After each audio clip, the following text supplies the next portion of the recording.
चोली में रंग डाले ले गोड़ लगैया मांगे गे सखी। नहीं रुपैया नहीं देवर मिठाइया मांगे गे सखी। चोली में रंग डाले ले गोड़ लगैया मांगे गे सखी।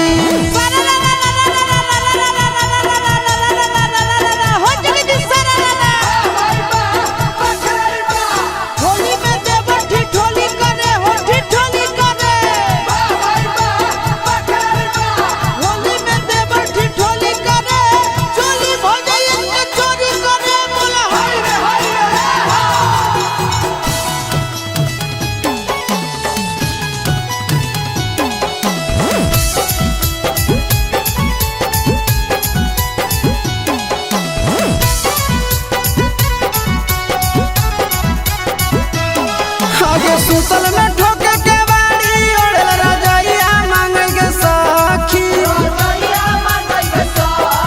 आगे सुतल में ठोके के बाड़ी ओढ़ल रजाइया मांगे गे सखी।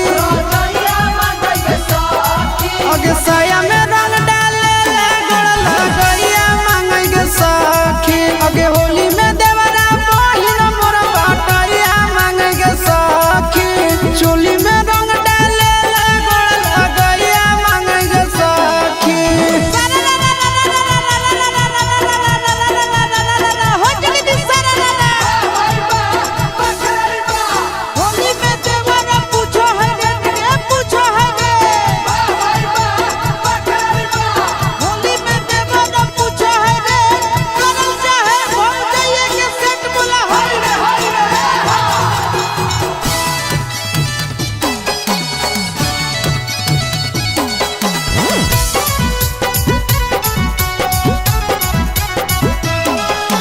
नंदन से